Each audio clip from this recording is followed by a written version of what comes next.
Votre invité à présent dans la grande interview en direct sur Boursorama, c'est Vincent Mortier, le directeur de gestion d'Amundi, plus grand gérant d'actifs européens. Bonjour. Bonjour et meilleurs vœux. Merci, et plein de bonnes choses aussi pour vous. Intéressant parce que, quelque part, ça suit un peu les échanges qu'on a eu avec Jean-Marc Vittori des Échos juste avant.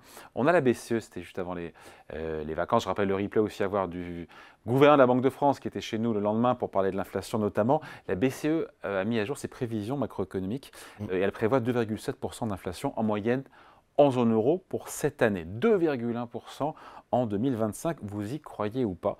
Parce que ça reste quand même un peu le scénario que les marchés ont acheté, en tout cas jusqu'au 31 décembre. Absolument. Alors, de la part de la BCE, mais aussi de la Fed, quand on voit les Oui, oui, oui, prévisions de la c'est Fed vrai qui ça. sont à peu près alignées, on a une espèce de fable, je dirais, d'une inflation qui revient vers la cible à 2% ou autour. Et Cette qui, fable, vous n'y croyez pas? pas vraiment, comme l'a dit très justement Jean-Marc Vittori, on pense que l'inflation structurellement va être un peu plus élevée et surtout qu'elle va être plus volatile. Donc on peut avoir des points parfois un peu plus bas, mais on a aussi des points plus hauts. Et on a beaucoup de facteurs qui viennent en fait amener un surcroît d'inflation. La transition énergétique, évidemment, en est un, mais aussi la géopolitique et les matières premières. Sur la transition énergétique, vous l'avez calculé que c'est entre 0,5 et 1 point Exactement. d'inflation Chaque par an année. en plus. Chaque année, absolument. Et pour ce qui est relocalisation, C'est à peu près de même ordre de grandeur. donc ça veut dire que si on fait rien déjà, on se tape moins 1 point, 2 points d'inflation C'est minimum. ça, exactement.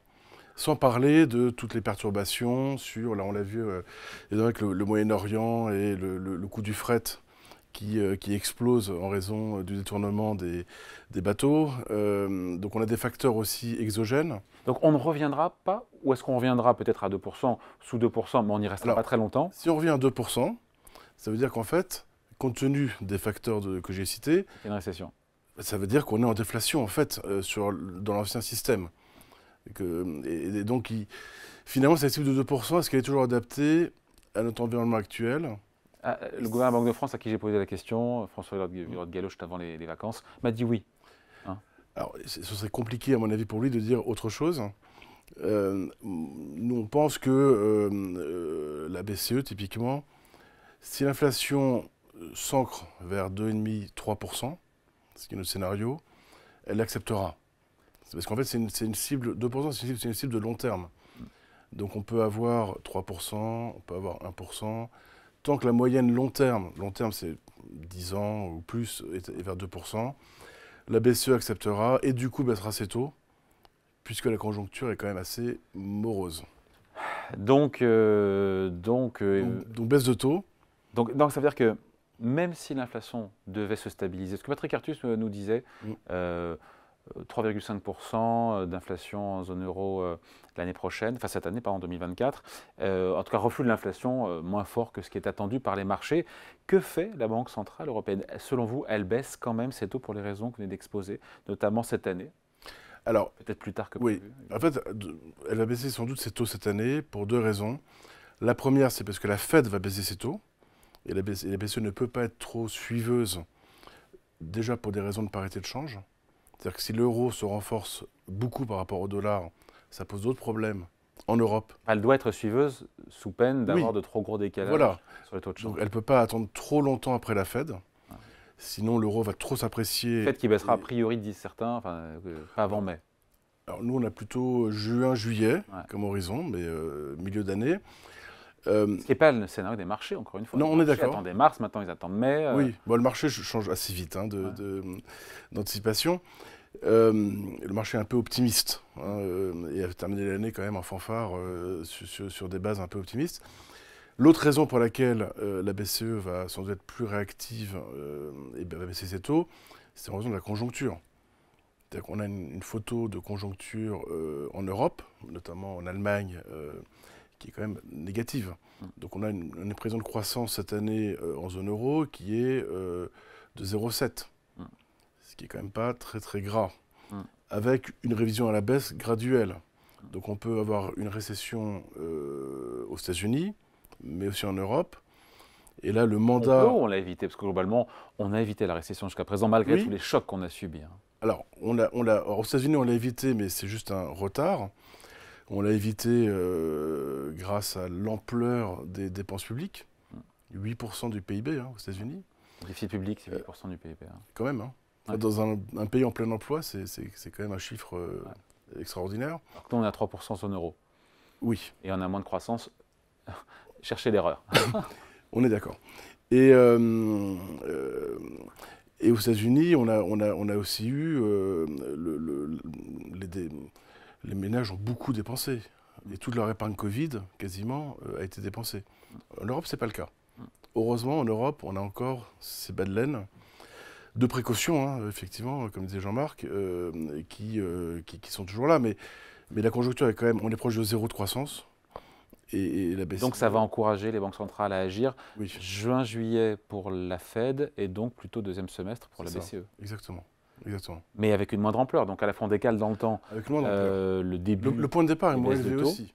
Ça c'est vrai ça. Donc, avec quelle ampleur? Parce que ça a beaucoup bougé. Les marchés attendaient 160 points de base, 1,6% de baisse de taux à peu près des deux côtés de l'Atlantique. Aujourd'hui on est à 150, c'est en train de baisser. On aura moins si on démarre plus tard, les baisses de taux. Alors on est...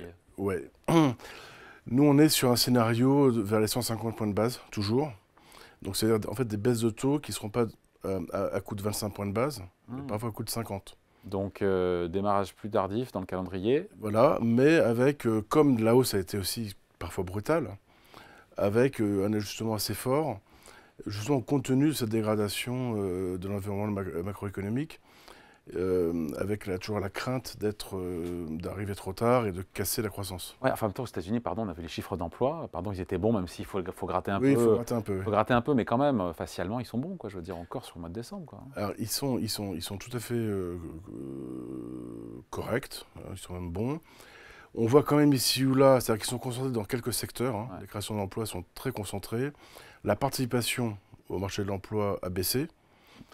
Et ce qui est plus intéressant, je trouve, dans le dernier rapport sur l'emploi, c'est la progression continue des salaires, ce qui va alimenter aussi l'inflation. C'est-à-dire qu'aux États-Unis, la boucle salaire-prix n'est pas du tout interrompue. Bon, en Europe, elle n'est pas encore complètement à l'œuvre. Oui, mais au moins, ça évite la récession aux États-Unis. Oui, alors c'est une sorte de soufflet qui monte ouais. Par l'inflation, par la dette, par la dépense publique. Donc la conjoncture a été étendue, effectivement. En Europe, on n'a pas eu ce phénomène. C'est pour ça que pour cette année, de notre point de vue, la croissance américaine est quand même plus fragile. Même si elle vient de plus haut. Qu'est-ce qui vous inquiète, Vincent Mortier, là, en ce début d'année? Parce que, quelque part, on aurait pu commencer par ça, mais la géopolitique, ce n'est pas le risque numéro 1 pour l'économie. Cette année, mais Russie-Ukraine, le conflit entre Israël et le Hamas, les troubles, et c'est lié évidemment ou pas en mer Rouge. Enfin voilà, je veux dire, il y a l'élection aux États-Unis. Absolument. Pardon, mais beaucoup d'incertitudes. Ouais. Donc cette année, on a presque 80% de la capitalisation boursière mondiale qui va être en élection. Ouais. Moi, j'ai noté 60. Alors 60% du PIB. Ah oui. et 40% de la population en nombre de personnes. Ouais. Donc, 80% de la capitalisation boursière mondiale qui vote cette année. Exactement. Avec évidemment le pinacle, c'est l'élection américaine. Bon, et Trump n'est pas encore hors jeu, du tout. Ah bah loin s'en faut. Hein. Loin s'en faut. Et ça reste... D'après les sondages, en tout cas, absolument. il est en bonne posture. Hein. Et ça reste notamment dans les swing states. Absolument. Et ça reste le scénario central de nos équipes de gestion américaines, qui est Trump. Voilà. Ça, c'est leur scénario central. Et pour l'économie et les marchés, ça serait quoi? Alors, ce serait assez disruptif. Alors, son programme n'est pas encore d'une clarté totale. On peut avoir des surprises. Mais c'est quelque chose à surveiller puisque, souvenez-vous, maintenant c'était il y a quand même 7 ans, mais quand Trump a été élu, la première fois, les taux longs avaient beaucoup monté en fait aux États-Unis. Après, il était redescendu, mais il avait un programme très... Sauf que là, on part avec un niveau de taux qui est quand même plus élevé, même si les taux américains sont à 4%. On est d'accord. Mais vu la trajectoire budgétaire, fiscale et endettement américain, j'ai du mal à voir. Les marges de manœuvre sont moins élevées, mais le programme de Trump sera forcément agressif. Donc ça pourrait être très positif pour certains pans de l'économie, mais aussi très risqué pour d'autres. Donc il faut le surveiller de près. Je pense que les marchés, aujourd'hui, n'en tiennent pas compte, commenceront à l'intégrer vers avril-mai. Une possible élection de Trump, et on va commencer à regarder les impacts du programme. Donc c'est un peu trop tôt, mais c'est un des risques, effectivement, à garder à l'esprit. Risque ou opportunité aussi, à vous Ou écouter. opportunité, absolument. Bon. Je voulais en parler, alors je ne sais pas si c'est vrai en ce début d'année, parce qu'en même temps, il n'y a pas beaucoup de jours de bourse pour l'instant, mais on a vu quand même en 2023 une concentration extrême Oui. des marchés boursiers, notamment américains, mais aussi en Europe, alors pas Mmh. sur les mêmes valeurs évidemment, sur quelques valeurs qui tirent la tendance. Alors je crois que c'était moins de 10 valeurs aux États-Unis qui faisaient C'est ça. 90% de la hausse des indices. On pourrait dire pareil sur le CAC 40 Mmh. avec le luxe, j'imagine, et quelques valeurs. C'est quand même problématique. Moi, je me dis, c'est problématique de voir que quelque part tout le monde fait le même pari dans le même sens. Non? Et jusqu'où ça peut tenir? Et comment on peut changer cette perception des investisseurs? Trois questions d'une. Non, alors, déjà, c'est une réalité, c'est-à-dire que ce sont les valeurs qui sont qui attirent le plus Ah, d'investisseurs. c'est la tech aux États-Unis, on a compris. La Voilà, tech avec. les 7 magnifiques, Oui. entre autres, mais pas uniquement. Donc, qui attirent le plus d'investisseurs de manière très diversifiée, donc de la veuve de Carpentras au grand hedge fund, souvent avec un effet de levier. Donc, c'est des paris qui sont. Donc les GAFA, plus, pardon pour cette Oui. magnifique qu'on a peut-être expliqué. Alors, Cette donc, magnifique, c'est les GAFA, voilà, donc il y a. Nvidia, on Tesla. rajoute Nvidia, Tesla. Donc c'est Amazon, Alphabet, Oui, et donc tout le monde Apple. avec du levier. Alors souvent avec du levier, il y a, sur ces noms-là par exemple, aujourd'hui, il y a moins de 1% de leur capitalisation qui est vendue à découvert. C'est 0,7% d'ailleurs, c'est très très peu. Donc ce sont des noms que personne n'ose vendre. Tout le monde veut quand même les détenir parce que finalement ça fonctionne et personne n'ose ne pas être investi dedans. Ouais. C'est détenu par tout le monde. Et en même temps, c'est un pari gagnant depuis des années. Donc, on est d'accord. Et donc ça c'est autoréalisateur. Jusqu'au jour où il y aura une mauvaise nouvelle. Alors on a commencé à le voir. Hein. Tesla se fait concurrencer Par par BYD. BYD, qui maintenant est numéro 1, les a dépassés en termes de vente. en termes de vente. Nvidia, je peux vous assurer que les Japonais, les Coréens et les Chinois investissent massivement pour concurrencer et vont sortir des produits qui concurrenceront Nvidia. Et donc finalement, est-ce que toutes les bonnes nouvelles ne sont pas dans le prix déjà? Sans doute. Apple, on voit bien entre l'antitrust aux États-Unis qui va être déclenché et la concurrence nouvelle qu'on a ici ou là de Samsung ou des Chinois. Là aussi, est-ce que finalement c'est pas valorisé de manière trop généreuse? Donc ces valeurs-là, ont quand même, le jour où elles vont redescendre sur Terre, c'est lorsque la réalité des résultats va s'imposer et que les gens vont réaliser que finalement, ce qui pensait être un oligopole n'en est pas un.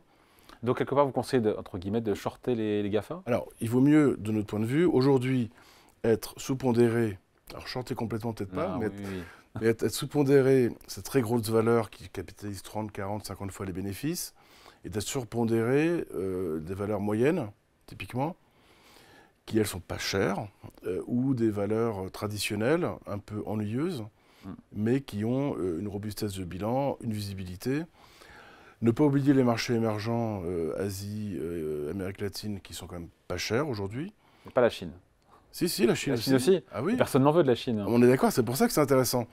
À 10 fois les résultats en moyenne, et avec des entreprises de très grande qualité. C'est l'un des marchés boursiers les moins valorisés, les plus faiblement valorisés au monde. Mais... On fait quoi du CAC 40 à 7400 et des brouettes? Alors, le CAC 40, il est, de notre point de vue, il est quand même assez certain qu'il y aura des points d'entrée à meilleur niveau au cours de l'année. Donc ça dépend après de l'agilité ou de la volonté de faire des allers-retours. Prendre un peu de profit aujourd'hui, attendre un peu que les mauvaises nouvelles arrivent sur le fond des résultats notamment. Hein. Le consensus est toujours très optimiste, trop optimiste de notre point de vue. Pour se repositionner... Donc le CAC 40 va se ramener à corriger, à vous écouter. Alors, il faut être humble, hein, parce que oui.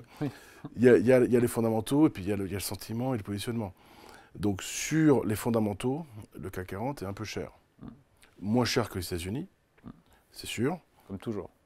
Comme toujours, mais quand même un peu cher. Et quand on regarde chaque nom individuel, il y a quand même beaucoup de noms qui sont au moins 10-20% trop chers. Ça ne veut pas dire forcément que le CAC 40 va baisser de 20% demain. Mais fondamentalement, quand on regarde les projections de bénéfices et les multiples, il devrait être en dessous de 7000 assurément. Bon, quand est-ce que ça arrivera? Difficile à dire. Est-ce que cela arrivera? C'est quand même très probable.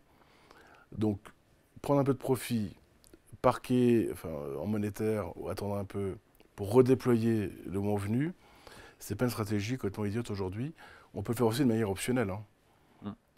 Aujourd'hui, la volatilité n'est pas très chère, donc acheter des options de vente, il faut être un peu averti. Oui, j'allais le dire, il faut quand même le rappeler, ça c'est évidemment. Faut être averti. En tout cas pour vous, même s'il y a potentiellement une respiration, en tout cas une petite correction à venir sur le CAC 40, sur le marché haussier, comment dire, les marchés actions restent orientés à la hausse? Alors, parce qu'il y a quand même, encore une fois, beaucoup d'hypothèques. Oui. Encore une fois, il y a qu'est-ce qui va se passer sur le niveau de l'inflation, comment vont agir les banques centrales, même si on a déjà parlé. Est-ce que les résultats seront à la hauteur, encore une fois, des attentes? Ça fait beaucoup de questions. Alors, ça dépend de votre horizon de temps, en fait. Sur une période longue, si vous êtes bien diversifié, parce que là, évidemment, n'acheter que de la tech US, c'est pas très raisonnable, mais acheter quelque chose de très diversifié qui fournit 3-4% de dividendes annuels et avec une optique au moins 5 ans d'horizon, le placement action reste quand même intéressant. Mais il faut pas être contraint de vendre. Il n'y a rien de pire que d'être contraint de vendre. En général. Et il vaut mieux acheter un peu au fur et à mesure. Puisqu'on parle de diversification, on finit là-dessus, Vincent Mortier. Quid, on fait quoi de l'immobilier en ce début 2024, alors qu'on a des... J'ai vu que Century 21 nous parlait, alors c'est l'immobilier résidentiel, mais que les prix allaient continuer à baisser. On avait les foncières cotées qui ont beaucoup remonté en fin d'année en bourse. On a largement parlé ici sur Boursorama, à mesure bien sûr que les taux longs ont baissé. Ceci explique cela. On fait quoi, sachant que sur l'immobilier au sens large, on sait que beaucoup de gérants de SCPI ont baissé la valeur de leur part. Pour beaucoup d'épargnants, ça a été vécu comme une douche froide. On fait quoi avec cette classe d'actifs immobilières? Oui, donc vous avez raison, il faut distinguer entre le résidentiel et les bureaux. Et le commercial. Bon, le résidentiel, les prix ont un peu baissé, mais après une hausse spectaculaire depuis 15 ans. C'est vrai, c'est bon de le rappeler. Donc on a un peu corrigé, mais pas beaucoup. Et on a quand même, on a toujours un déficit de logement en France, comme d'ailleurs dans la plupart des pays du monde, qui est un soutien quand même au marché. Donc l'immobilier résidentiel de qualité, alors évidemment, il faut des immeubles corrects, qui ne soient pas des passoires thermiques, parce que là, évidemment, les prix sont un peu décotés. Reste quand même un placement de long terme intéressant, et la baisse des taux aussi va être un ballon d'oxygène pour les emprunteurs. L'immobilier commercial, là, ça dépend vraiment du type de bureau ou de commerce. De notre point de vue, le gros de la baisse a eu lieu. La baisse des taux aide aussi. Les immeubles de moins bonne qualité, qui sont inoccupés, qui doivent être restructurés, peuvent encore baisser, parce que là, il n'y a pas beaucoup de demandes. En revanche, les immeubles de très bonne qualité, qui sont déjà loués avec des bons locataires, là, on voit déjà les prix qui se stabilisent, voire qui remontent. Donc, il faut vraiment regarder ce qu'il y a dans le produit, typiquement dans la SCPI, en termes de type de bien, et privilégier, là, plus que jamais, la qualité, la localisation et avoir des immeubles occupés. Ah oui, c'est mieux. C'est mieux. Hein, mais, oui, mais c'est pas le cas toujours. Hein, d'autant qu'il y a une révolution avec le travail, encore une fois le télétravail, et ça rebat les cartes. Deux questions très rapides, 10 secondes à chaque fois pour la réponse. Votre plus grosse inquiétude en ce début d'année? C'est la géopolitique.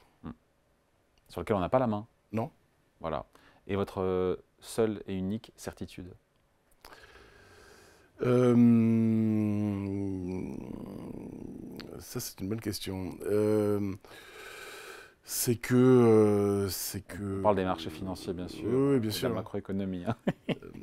Non, c'est qu'à terme, la réalité l'emporte. C'est-à-dire que les fondamentaux, la qualité, la solidité des business models, il ne faut pas croire au plan sur la comète. Même si les plans sur la comète, ça peut marcher. Ça marche bien depuis quelques années. Hein. Oui, d'accord. Certains vous reprocheront d'être resté à quai. Oui. Quand on n'en est pas. Vous avez raison. Mais sur longue période, à un moment donné, et les crises sont faites de ça, hein, la réalité l'emporte. Ouais. Le mur du réel. Exactement. Par lequel il faut éviter de se fracasser. Merci beaucoup. Entretien avec Vincent Mortier, directeur de gestion d'Amundi, invité de la grande interview en direct sur Boursorama. Merci à vous. Merci.